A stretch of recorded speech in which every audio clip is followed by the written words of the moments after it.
북한이 8차 당대회를 계기로 열병식을 열어 신형 SLBM 등 전략 전술 무기를 공개했습니다. 오는 20일 바이든 정부 출범을 앞두고 국방력 강화를 과시한 북한의 의도와 앞으로 북미 관계 전망해 보겠습니다. 우정엽 세종연구소 미국 연구센터장 그리고 왕선택 여시재 정책위원 두 분 나오셨습니다. 어서 오십시오. 네, 안녕하세요. 안녕하십니까. 자, 북한 8차 당대회가 지난 12일 마무리가 됐습니다. 북한의 최대 정치 행사인데 자, 8일 동안 굉장히 길게 좀 열렸다고 하고요. 과거의 당대회들하고 비교해 봤을 때 어떤 점이 가장 눈에 띄셨습니까? 사실 이번이 이제 북한의 역사상 8차라는 것은 예. 그만큼 자주 열리지 않았다는 것인데요. 특히 김정은의 아버지인 김정일 시대에는 한 차례도 열리지 않았었습니다. 그래서 사실 2016년에 7차 당대회가 36년 만에 열렸던 것이고 이번에는 이제 5년마다 5년 후에 열렸고 이제 앞으로 5년마다 하겠다라는 어떤 정례성을 이제 강조를 했는데요.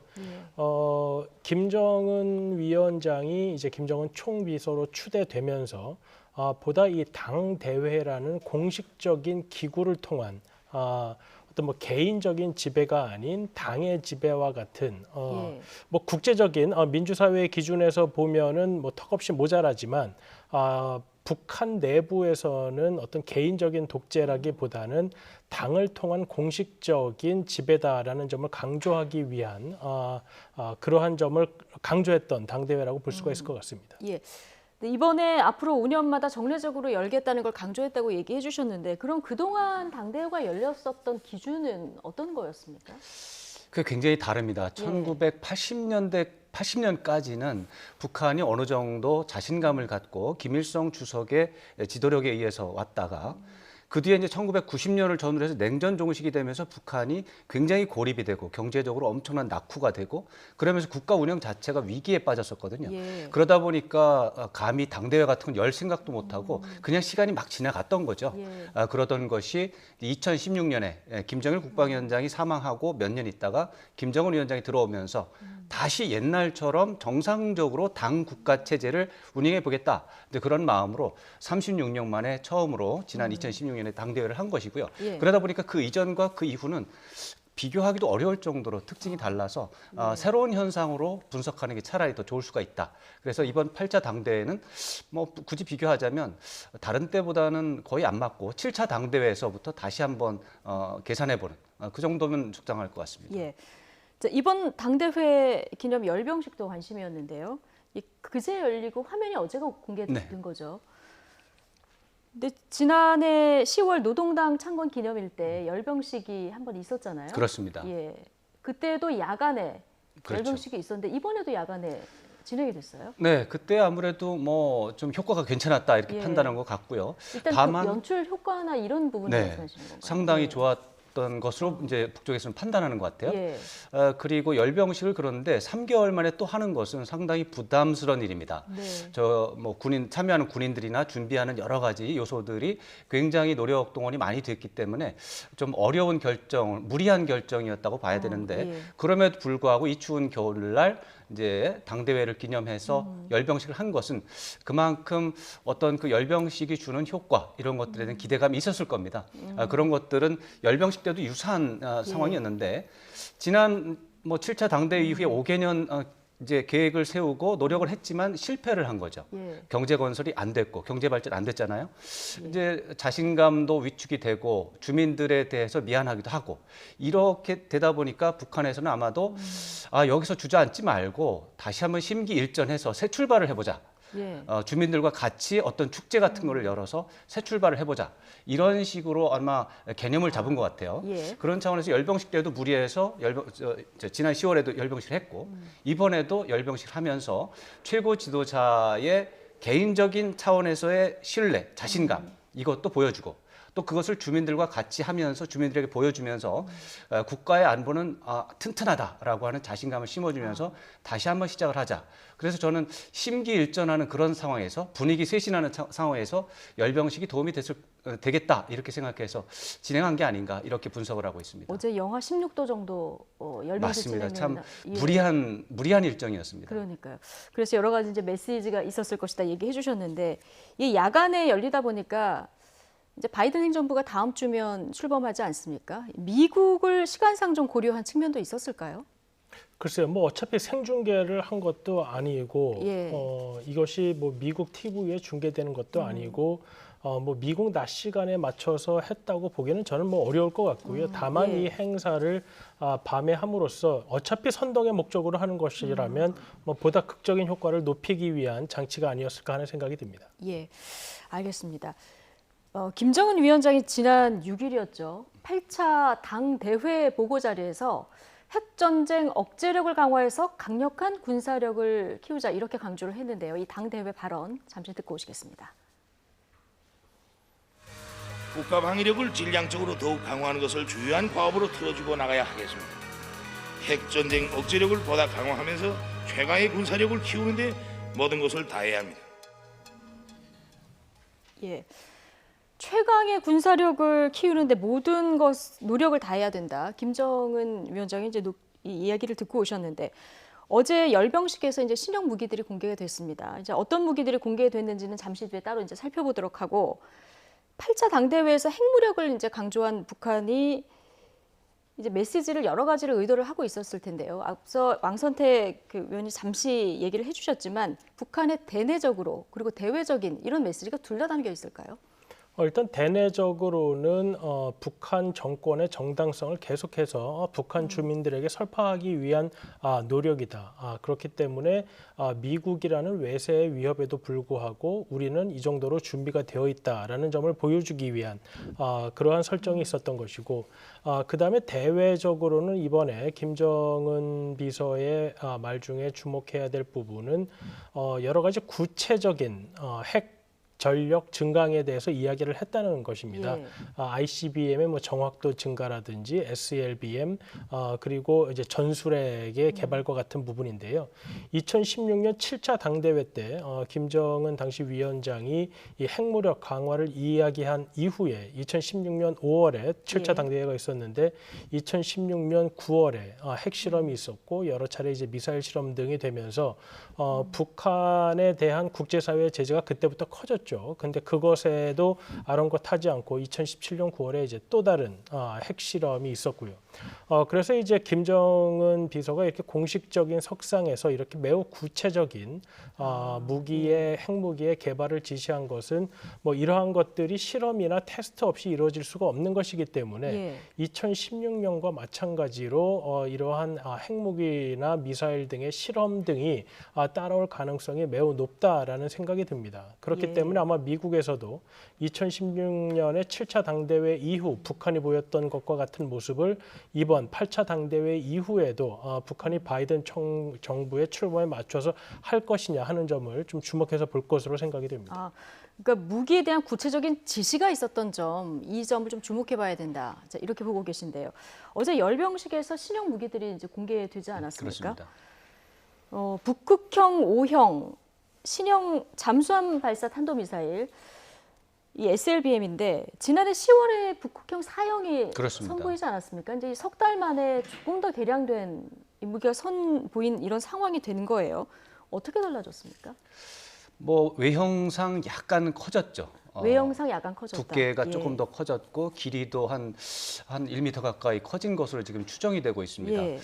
그런데 사실은 북극성 4형 지난해 10월에 보였던 북극성 4형 자체도 시험 발사가 안 된 일종의 시제품 가능성이 높은 어쩌면 시제품도 아니고 개념을 담은 모조품일 가능성도 있어요. 모조품일 가능성이 있다. 그런 경우가 있습니다. 이렇게 이제 설계를 해놓고 이제 계획은 있지만 그 제작을 아직 실제 제작은 안 된 상태에서 이제 모형을 만드는 것이죠.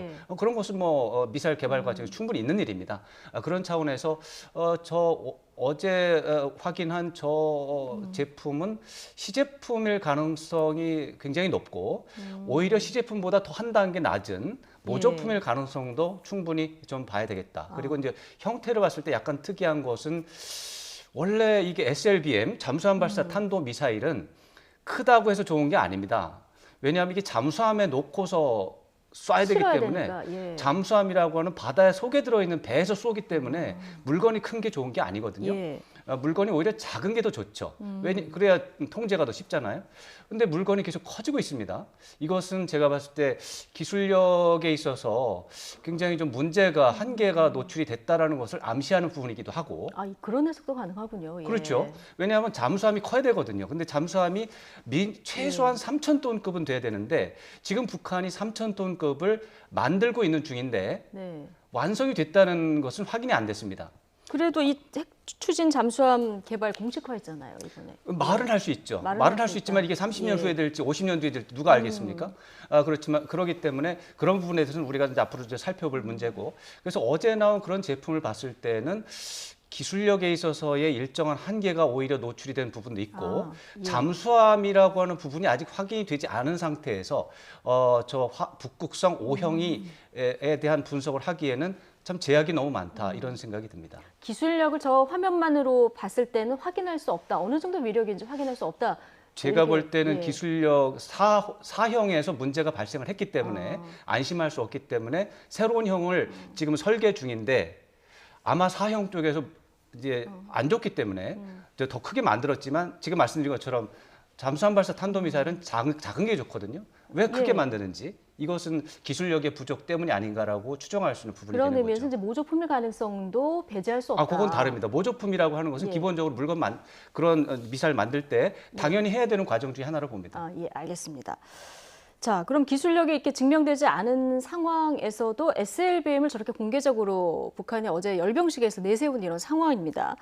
핵 추진 잠수함 개발하겠다 이렇게 공언이 됐었고, 그리고 탄두도 어쨌든 어제 이렇게 공개를 한 상황이라면 이건 사실 미국 입장에서 보면 만약에 기술이 다 개발된다고 했을 경우에는 기습 공격이 가능한 상황 아니겠습니까? 이건 어떻게 보면 그 미국에 대한 메시지라고 봐야 될까요? 북한이 이러한 무기를 개발하고 있는 것은 북한을 위협하는 외부 위협 세력에 대한 어떤 억지력을 갖추기 위한 것이다라는 논리에 따른 것인데, 지금 뭐 북한을 위협하는 외부 세력이라는 것은 뭐 다시 말해 미국인 것이죠. 계속해서 북한 역시 미국이 북한에 대한 적대시 정책을 철회하지 않으면이라는 말을 달고 있는 것으로 보아서 이러한 무기 개발이 이제 미국과 북한 정권의 위협이 되는 외부 세력이라는 것이기 때문에 일단 핵 추진 잠수함이라든지 잠수함에서 발사되는 SLBM 같은 경우에는 예. 당장 뭐 한국을 타격하는 데에는 이미 뭐 충분한 전력을 갖췄기 때문에 미국에 대한 메시지를 포함하고 있다고 보는 것이 맞을 것 같습니다. 예. 그렇군요. 여러 가지 해석이 나오는데 이제 우리 입장에서 좀 관심이 가는 무기를 한번 보겠습니다. 어제 북한판 이스칸데르 무기다라고 얘기하는 그렇죠. 단거리 탄도미사일 KN-23이 공개가 됐습니다. 그래픽이 있으면 잠시 좀 보여주시면 일단 탄두는 더 커졌다 이렇게 얘기가 나오고 있고요. 뭐 사정권 이 거리도 좀 늘어난 데다가 기존의 그 이동식 발사대하고 어제 공개된 이동식 발사대 이걸 보면은 지금 화면에서 보시면 조금 가까이서 보시면 바퀴 축이 네, 하나 그렇죠. 지금 더 늘어난 거죠. 하나가 더 늘어났습니다. 예. 4축에서 이제 5축으로 늘어난 거 그게 이제 차이점이고 그럼 성능에는 어느 정도 차이가 있는 거라고 보십니까? 그것도 좀 사실 좀 설명하기 어려운 예. 부분이 있는 게 북한이 항상 저런 무기 전시에서 보여주는 것은 대체적으로 이제 심리적인 교란이라든가 기만이라든가 이런 게 항상 이제 붙어 있어요. 기존에 보면은 저렇게 보여줬다가 또 완전히 사라진 그런 것도 예. 많고요. 일단은 저 이스칸데르 KN-23은 저거는 먼저 번에 봤던 그거하고 동일한 제품은 아닙니다. 저것은 개량형이라고 모양이 다르기 때문에 네. 조금 더 늘어났고 개량형이고 그런데 저런 개량형을 만드는 것 자체도 사실은 의문점이 있습니다. 북한의 군사력 증강에 대한 기본적인 원칙은 워낙에 남한하고의 경제력이 떨어지기 때문에 재래식 군사력은 그냥 어느 정도 그대로 유지를 하되 예. 비대칭 전력, 그러니까 핵무기를 중심으로 한 미국을 대상으로 한 전략적 무기를 획기적으로 발전시켜서 미국과의 균형을 이루는 전략적으로 균형을 이루는 쪽으로 군사 정책을 바꿨거든요. 예. 다시 말해서 재래식 전투력을 키우지 않겠다는 얘기입니다. 그냥 내버려 두겠다는 얘기입니다. 근데 지금 저 무기들은 다 재래식 무기예요. 예. 전통적 무기입니다. 저거 만드는데 돈을 계속 쓰고 있거든요. 그럴 필요가 없거든요. 왜냐하면 핵미사일이 있다고 그러잖아요. 그러니까 그러면 이런 부분들은 왜 저렇게 계속 계량형을 내놓는 그 점 건가요? 때문에 이제 예. 해석이 좀 필요한데 네. 그 점은 제가 볼 때는 2018년도에 우리가 기억하다시피 김정은 위원장이 비핵화에 대한 의지를 밝힌 적이 있습니다. 비록 조건부였지만 비핵화에 대한 말을 한 적이 있는데 북한 주민들 입장에서 보면은 미국이라고 하는 초강대국과 대결하는 상황에서 핵무기가 없는데도 미국과의 대결에서 이길 수 있는지 나라가 방어가 가능한지에 대한 불안감이 있을 것이거든요. 그래서 핵무기를 만들었다고 하는 건데 네. 지금 비핵화를 언급하는 상황 속에서 비핵화가 된 이후에 전통적인 또 뭐 재래식 무기 체계가 완전히 없을 때 또 불안감이 있을 겁니다. 그런 차원에서 제가 해석하기에는 저것은 여전히 핵무기를 사용하지 않는 상황 또는 비핵화가 된 상황에서의 국가 방위라는 것을 또 염두에 두고 하는 그런 건데 핵을 포기했을 때까지 염두에 맞습니다. 둔 비핵화라는 것을 염두에 둔 행위라고 보지 않으면 저런 행위는 돈이 많이 들어가기 때문에 이해할 수 없는 행위가 되고요. 굳이 남한을 사정권으로 두면서 저렇게까지 그렇습니다. 그 돈을 들여가면서 무기를 개발할 필요는 없다 이렇게 보시는 말씀드린 거군요. 것처럼 이게 북한의 군사력은 재래식은 내버려두고 돈을 안 쓰고 예. 돈을 핵미사일을 개발하는 데만 써서 조금 더 비용을 절약해서 해보겠다라고 하는 건데 그동안 돈을 많이 써서 핵미사일을 만들었거든요. 네. 근데 지금 재래식 미사일을 또 돈을 또 들이고 있잖아요. 예. 이것은 합리적인 게 아니죠. 그렇군요. 그렇기 때문에 이런 것을 봤을 때는 저런 제품들의 실질적인 능력이라든가 이런 것들은 의심해 볼 요소가 있습니다. 그럼에도 불구하고 이게 그 사거리를 생각해봤을 때 DMZ에서 쐈을 때 남한이 사정권에 DMZ 아니라 평양에서 평양에서 쏴도 저 남쪽까지 다 예. 가고 저거는 완전히 한반도 남쪽을 향한 그런 전술 미사일이 되겠습니다. 그렇죠. 그래서 이런 얘기를 들을 때마다 이제 기분 겁도 나쁘죠. 나고 그렇죠, 네. 그렇죠. 어떻게 해석하고 계십니까? 사실 여러 가지 해석이 가능합니다. 예. 그러니까 전술핵이라는 이야기를 이번에 왜 꺼냈을까라는 점을 생각을 해볼 수 있는데 미국과 북한이 뭐 아직까지 협상의 어떤 실마리가 보이진 않습니다만 협상을 하게 될 경우 북한이 원하는 것은 비핵화 협상보다는 이제 군축 협상이라는 군축. 것이죠. 군축이라는 그러면 것은 핵을 인정하고 군축을 차라리 하자 이런 노림수라는 말씀이십니까? 네, 그 지금 왕 박사님께서 지적을 네. 하신 대로 북한의 어떤 경제적인 열세 때문에 재래식 전력에서는 우리와 미국의 연합군 전력에 이제 비교가 되지 않는 상황입니다. 그런데 이제 북한이 만들어 놓은 핵무기들이 만약에 전략 핵무기라고 한다면 미국이 냉전 시기에 가졌던 고민과 마찬가지인데 이 무기는 효과가 너무도 크기 때문에 전쟁에서 쉽사리 사용할 수가 없는 것이죠.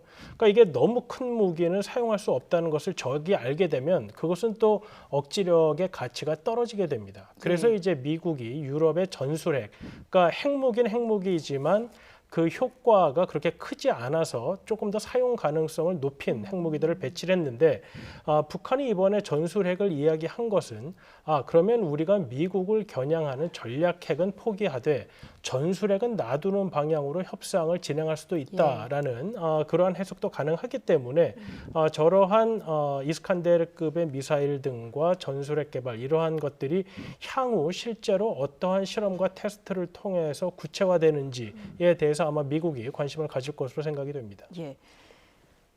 이번에 미국 입장에서 싫어하는 무기죠. 대륙간 탄도미사일 ICBM은 공개하지 않았습니다. 네. 그러다 보니까 이게 뭔가 미국에 대한 대화의 여지를 또 남겨둔 거 아니냐 이런 분석도 나오던데요. 어떻게 보십니까? 저는 그런 의미가 있을 것 같습니다. 왜냐하면은 열병식에 나온 무기 체계를 가지고 이제 분석하는 것도 있지만 또 그 8일 동안 진행된 당대회 결과 보고 그 내용도 우리가 메시지 이제 문헌 분석을 좀 해야 되는데 예. 거기에서 봐도 미국에 대한 메시지 매우 절제돼 있고 그냥 모호성이 유지가 돼 있어요. 예. 어떻게 할지 이렇게 할지에 대한 그게 좀 나오지가 않고 있습니다.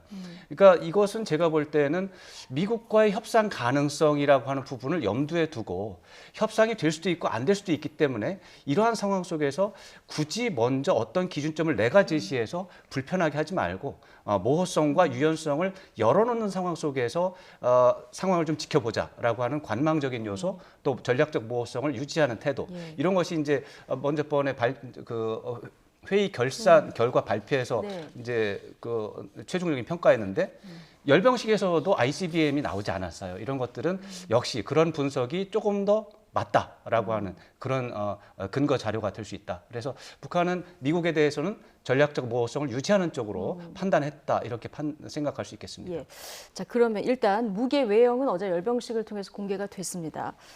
이제 실제 실험 발사에 나설까 이 부분이 관심인데 앞서 우종엽 센터장님은 가능성이 좀 있다 이렇게 보셨죠? 그러니까 2016년 당대회 이후 북한의 행보를 보면 이번에도 이런 핵무기의 정확성 향상, 핵전력 잠수함, 전술핵 무기의 개발 이런 것들을 구체적으로 이야기를 했기 때문에 북한으로서는 이러한 작업들을 이행할 수밖에 없는 상황이라는 것이죠. 그리고 그것을 또 북한 주민들에게 그리고 북한 정권이 증명을 해야 되는 문제이기 때문에 이러한 것들은 어떤 모조품을 보인다거나 이런 당대회의 어떤 성명만을 가지고 되는 것이 아니라 실제로 그런 능력이 있는지를 실험하고 보여줘야 하는 문제가 있는 것입니다. 그렇기 때문에 이게 시기를 특정할 수는 없지만 2016년의 경우에는 당대회 이후 약 4개월 있다가 이제 핵실험이 있었고 또 한 1년 후에 다시 핵실험이 있고 그 중간에는 여러 가지 미사일 실험이 있었죠. 그렇기 때문에 이번에 이런 당대회에서 북한이 말한 이러한 전력들이 실제로 북한이 말한 만큼의 억지력이 있다는 점을 증명하기 위해서는 실험을 해야 할 수밖에 없는데 그 시기가 어떻게 될지는 우리가 좀 지켜봐야 할 것 같습니다. 왕선택 위원은 어떻게 보십니까? 실제 시험 발사에 북한이 나설 가능성이 있는지 그리고 만약에 한다고 하면은 어떤 시기를 좀 주목해봐야 되는지 어떻게 보십니까? 가능성이 있냐 없냐 그러면은 뭐 가능성이 있죠. 근데 가능성이 많은가 적은가 이렇게 보면 가능성이 뭐 크지는 않다. 오히려 가능성이 좀 적은 편이다. 저는 그렇게 생각을 하고요. 그렇게 생각하는 이유는 아까 말씀드린 것처럼 북한에게 열려 있는 협상, 어떤 상황 변화의 뭐 창문이 언제까지 열렸느냐, 문재인 정부의 기간하고도 관련이 있습니다. 그렇기 때문에 올해가 지나서 문재인 정부가 내년 초에 또 바뀔 경우 또 북한과의 또 채널 소통, 의사소통을 다시 또 재구성해야 되는 기간이 또 필요하고요. 이런 것을 봤을 때 올해 안에 뭐 협상을 통한 문제 해결이 가능하다면 그것도 한번 기대를 걸어보자. 뭐 이런 생각을 저는 하고 있을 수 있다고 생각을 합니다. 만약에 그런 시나리오가 있다면 판을 깰 정도의 고강도, 중강도 이상의 어떤 상황 변화는 오히려 북한이 그것은 좀 남겨놓고 저강도 또는 중강도 정도로 해서 미국을 협상장으로 끌어오는데 이제 미국을 긴장시킬 수 있는 그래서 협상장으로 끌어올 수 있는 가장 높은 선에서의 도발적인 조치를 하겠지. 만약에 그 판을 깨버리고 안 되겠다. 역시 저 사람들은 안 되는구나. 미국 사람들 볼 때 그 정도 되면 곤란한데 제가 볼 때 SLBM을 만약에 쐈다. 저는 미국의 지금 바이든 행정부의 최고 최고 장관급 참모들은 아마 굉장히 장기간 동안 북한을 압박하는 쪽으로 결심할 가능성이 높다 이렇게 보기 때문에 북한도 그런 부분에 대응해서 전략적 모호성을 상반기까지는 좀 유지하지 않을까. 그렇다면은 시험 발사는 그 기간 동안은 좀 자제할 가능성이 있고 그거보다 한 단계 낮은 수위의 어떤 조치들이 나올 가능성이 좀 더 크다 이렇게 봐야겠습니다. 그러니까 북한이 미국에 대해서는 전략성 모호성을 계속 유지하고 있기 때문에 이 실험도 그 기준에 맞춰서 그것을 깨지 않는 범위 내에서 할 가능성이 좀 크게 있겠다. 도발하지는 않을 것이다. 네, 저강도는 뭐 가능하겠지만 중강도 이상은 자제할 것이다. 자, 이번 당대회에서 대규모 세대 교체도 조금 눈에 띄는 상황입니다. 일단 영원한 총비서는 이제 아버지에게 영구로 이제 남겨진 그런 자리 아니었겠습니까? 근데 이번에 김정은 위원장이 총비서로 추대가 됐습니다. 이건 어떤 의미가 있는 겁니까? 당이라는 기구를 공식화하면서 당이 북한의 의사결정을 하는데 가장 중요한 기구다라고 다시 천명을 했을 때는 김정은이 그 당의 최고 책임자가 될 수밖에 없는 것이죠.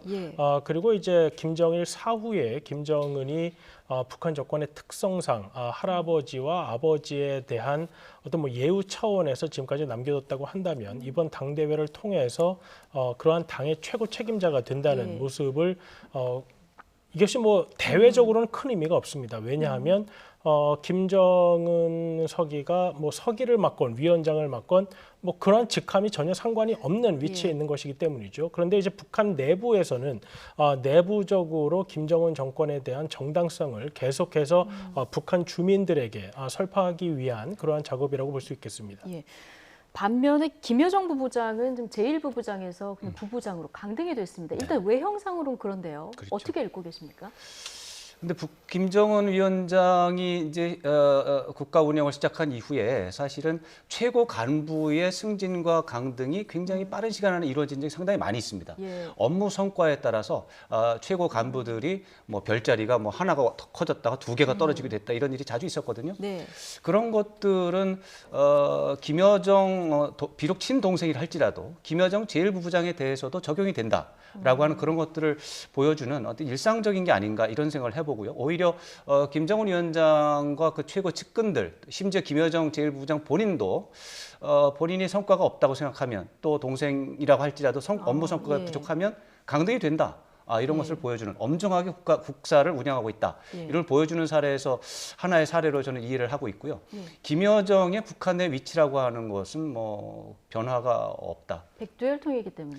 예. 당연히 그렇습니다. 이 김정은 위원장이라고 하는 사람의 성장 과정에서 김여정 동생에 대한 이런 애틋한 마음이라고 하는 건 뭐 상상할 수 없는 것이고 그런 차원에서 동생을 옆에 두고 벌써 10년 가까이 국사를 같이 논의한 최고의 친구고 뭐 그러기 때문에 만약에 김여정 제1부부장이 공식석상에 뭐 1년 이상 나타나지 않았다. 그러면 의심해 볼 수 있습니다. 예. 그러나 그게 아니라면 부부장이 되든 설사 부부장에서 떨어지더라도 예. 김여정의 위상은 전혀 문제가 없습니다. 뭐 제1을 띄든 유지를 하든 그건 중요한 게 아니다. 자, 그런데요. 김여정 부부장, 우리 합참이 열병식 그 동향을 언급한 것을 두고 굉장히 독서를 내놓지 않았습니까? 독서를, 네, 뭐 했죠. 특등 머저리들 이런 얘기까지 했는데 왜 이렇게까지 독서를 하는 걸까요? 그 점에 대해서 이제 북한 문제를 오랫동안 다뤄보다 보면 약간의 답이 나올 수가 있습니다. 북한이라는 존재가 북한 입장에서 보면 굉장히 좀 왜소합니다. 네. 외부에서 볼 때 북한 핵무기 만들고 엄청난 이제 불량배, 깡패 같은 노릇을 하기 때문에 굉장히 이제 크게 보고 하지만 실제로 북한은 자기의 목소리가 남한이나 미국에 잘 들리지 않는다라고 하는 그런 좀 어떻게 보면 컴플렉스를 가지고 있는 것으로 저는 이해하고 있습니다. 그럴 때 말을 온순하게 하면은 듣지를 않습니다. 그래서 계속해서 좀 거친 말 이런 것들을 해가면서 이제 주의를 끌곤 했는데 그것이 일상이 되다 보니까 말의 수위를 낮추면은 남한이나 미국에서 받아들이는 게 무시를 해버리게 되는 그런 현상이 있는 것 같습니다. 제가 볼 때는 그래서 북한 입장에서 보면 참 뭐 안타깝게 생각할지 모르겠지만 예. 저렇게 이상한 독서를 하지 않으면 남쪽이나 미국에 대한 메시지 전달이 안 될 거라고 그렇게 믿고 있는 것 같습니다. 본인이 그렇게 믿고 있을 것이다. 네, 그렇게 생각하는 것 같습니다. 예전에 남한에 왔을 때 그 표정이나 말하고 너무 달라서 궁금해서 이제 좀 여쭤봤고요. 네, 그렇습니다.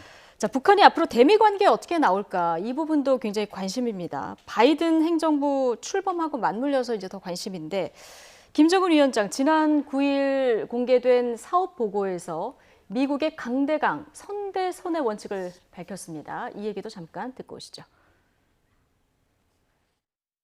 보고는 새로운 조미관계 수립의 열쇠는 미국이 대조선적 대시 정책을 처리하는 데 있다고 하면서 앞으로도 강대강 선대선의 원칙에서 미국을 상대할 것이라는 우리 당의 입장을 엄숙히 전명했습니다. 네. 강대강 선대선, 그러니까 미국 하는 거 보고 우리 대응 수위 정하겠다는 건데 이 공을 미국으로 넘긴 겁니까? 글쎄요. 이번 당대회에 나온 대미 관련한 메시지들은 상당히 원칙적인 데 머물고 있기 때문에 이것이 어떤 단기적인 북한의 행동을 예측하는 데 가치가 있는 것이냐라고 질문을 한다면 그렇지 않을 것 같습니다. 북한의 어떤 성명들이 단기적인 북한의 행동에 대한 예측에 어떤 도움을 줬던 것은 이제 2018년 이제 평창 올림픽을 가겠다고 한 내용이 포함된 신년사, 2019년에 트럼프 대통령과 다시 만나겠다고 한 신년사 정도이고요. 북한이 본인들의 행동, 특히 뭐 단기적 6개월에서 1년 사이의 행동에 대한 어떤 구체적인 계획이 잡히지 않았을 때는 그러한 내용이 담기지 않는 것이죠. 그렇기 때문에 이제 2020년 신년사는 이제 건너뛰게 된 것이고 올해도 물론 당대회가 1월 초반에 열리긴 했지만 올해도 이제 신년사는 없었던 것이고 그것은 그만큼 북한도 원칙적인 부분을 언급하는 것 외에 단기적으로 미국과의 어떤 정책적인 방향을 구체적으로 말하는 데는 여전히 고심 중이다라고 볼 수 있을 것 같습니다. 예. 자, 앞으로 미국이 북한에 대해서 어떤 정책을 펴느냐, 이거는 이제 바이든 당선인이 꾸리고 있는 외교안보 진영을 좀 그렇습니다. 예, 봐야 되지 않겠습니까? 근데 대북 정책이 좀 강경파가 다수다 이런 분석들이 있습니다. 뭐 그렇게 볼 여지가 있습니다. 예. 사실은 뭐 토니 블링컨 국무장관 지명자, 또 제이크 설리반 내정자, 또 웬디 셔먼 부장관이 또 지명이 됐고, 네. 또 커트 캠벨 조정관, 인도 태평양 조정관도 그러시고, 또 수전 라이스 국내 정책 그 국장이 있는데 이분도 사실 강경파로 분류될 수가 있긴 있는데 예. 그러나 이분들을 다 강경파라는 이름으로 분류하는 것은 어떻게 보면 그분들이 들을 때는 억울하다 이렇게 볼 수가 있습니다. 예. 왜 그러냐 하면 네. 이분들은 전형적인 미국 엘리트들입니다. 전형적으로 합리적인 분들이거든요. 이런 분들은 강경한 게 아니라 때로는 온건할 수도 있고 때로는 강경할 수도 있고 합리적인 상황에 것이다. 따라서 움직이는 것이지 예. 그 자체로 강경하게 예를 들어 네오콘 같은 분들은 강경파였습니다. 이런 분들은 예. 확실히 어떤 적대 세력이 있으면은 강하게 나가려고 하는 언제나 그런 상황이 있습니다. 존 볼턴 같은 분들이 그런 분들이거든요. 예. 근데 이분들은 그런 분들이 아니고 상대방이 협력하면 협력하겠다. 그러나 협력하지 않으니까 우리도 압박을 하겠다. 이런 식이기 때문에 강경파라고 하는 분류는 제가 볼 때는 그분들이 동의하지 않을 것이다 이렇게 생각을 하고요. 예. 오히려 그것보다는 합리적인 부분들이 더 많이 있다. 그런데 미국에서 합리적이라고 하는 분들은 북한을 굉장히 이상한 존재로 보게 됩니다. 이제 그야말로 어떻게 저런 이상한 총자들이 다 있는가. 저 사람들하고는 정말 대화가 안 되는구나. 예. 안 되겠다. 저 사람들 그냥 외면하고 그냥 닫아놓고 반성할 때까지 좀 기다려야 되겠구나. 이렇게 보는 게 미국에서는 합리적인 겁니다. 그러다 보니까 강경하다는 말이 나오는데 저는 그런 의미에서 강경파보다는 뭐 미국 중심의 냉정한 합리주의자다. 이렇게 좀 보는 게 나을 것 예. 같습니다. 그렇다면 이런 인물들과 더해서 바이든 당선인이 또 오바마 대통령 때 부통령을 역임을 했기 때문에 이런 것들을 두루두루 미뤄 짐작해 봤을 때 지금 바이든 시대에 앞으로 북미 관계는 어떻게 설정될 거라고 예상을 하고 계십니까? 아직 이제 바이든 정부가 공식 출범하지 않았고 이제 북한 특히 이제 실무 라인이 등용 아직 정해지지는 않았습니다. 근데 이제 그것보다 중요한 것은 북한이 어떻게 나오느냐 하는 것이죠. 네. 미국이 북한을 뭐 계속해서 압박을 하겠다라고 이제 그러니까 북한의 태도가 변하더라도 압박을 하겠다 뭐 이런 것은 아니기 때문에 북한이 이제 진지하게 협상에 나오게 되면 미국도 협상에 나올 것이고 북한이 도발을 하면 이제 그에 따른 제재와 압박을 할 것이고 그렇기 때문에 현재 바이든 정부가 어떤 특정한 방향을 이념적으로 정해놓고 북한 정책을 한다기보다는 아마도 북한이 미국과 실제로 협상할 용의가 있는지 그리고 협상에 나오는지를 보고 미국의 구체적인 정책 방향들은 결정될 것으로 생각이 됩니다. 예. 자, 그렇다면 마지막 질문 드리겠습니다. 비핵화 협상 2019년 그 하노이 노딜 이후에 지금 멈춘 상태 아니겠습니까? 뭐 2019년 말에 이제 뭐 예. 실무회담 한 적이 있지만 성과가 없었습니다. 그러면 앞으로 지금 돌파구를 어디서 찾는 것이 가장 좋을 것이다 이렇게 보시는지? 뭐 원리로만 따진다면 서울에서 서울이 관건입니다. 예. 왜냐하면은 북미 간의 문제는 북한과 미국이 이제 주역이기 때문에 다 그쪽을 보죠. 평양과 워싱턴을 보는데 워싱턴은 기본적으로 북한과 협상을 빨리 해서 뭘 빨리 하겠다는 그런 의지가 예. 부족합니다. 워낙에 큰 나라고 워낙에 큰 상대들을 다루는 그런 존재들이죠. 그러니까 뭐 중국도 봐야죠, 유럽도 봐야죠, 중남미 원래 자기들 영역도 봐야죠. 또 중동에 대한 그런 관심이 또 많죠. 그러다 보니까 북한 문제라고 하는 것에 대해서는 그냥 적절한 수준에서 관리를 하려고 하지 예. 문제를 모험적인 협상을 통해서 풀려고 하지 않습니다. 그래서 워싱턴에서는 북한 문제에 대해서 언제나 협상 의지가 약합니다. 그런데 평양에서 협상 의지가 가면 또 어떻게 좀 될 수가 있겠는데 네. 평양에서는 미국을 잘 모릅니다. 언제나 평양은 평양에서는 미국을 적대 세력이라고 하고 전쟁을 하고 있다고 하면서 북한 주민들의 어떤 그 결집을 유지하는 것에 좀 더 국내 정치에 네. 관심을 보이기 때문에 미국과의 협상 타결을 목표로 하는 것이 아니라 계속해서 단결을 유지하는 것 그 자체에 중심을 두기 때문에 역시 협상 의지가 부족합니다.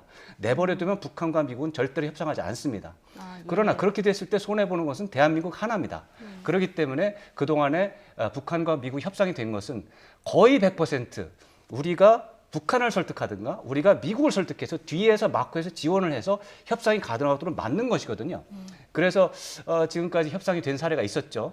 예. 이번에도 마찬가지입니다. 이번에도 만약에 서울에서 평양에 대한 마크 설득을 통해서 협상 의지를 좀 북돋고 또 미국에 대해서도 그렇게 할 수 있다면 북미 비핵화 협상 가능합니다.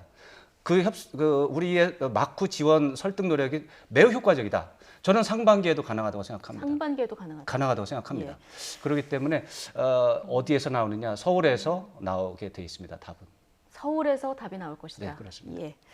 자, 지금 뭐 바이든 행정부 첫 대북 메시지가 어떨지도 굉장히 궁금한 상황인데 지금 미국 상황이 워낙 복잡해서요. 네. 일단 취임 이후에 어떤 메시지가 나오는지도 좀 지켜보도록 하죠.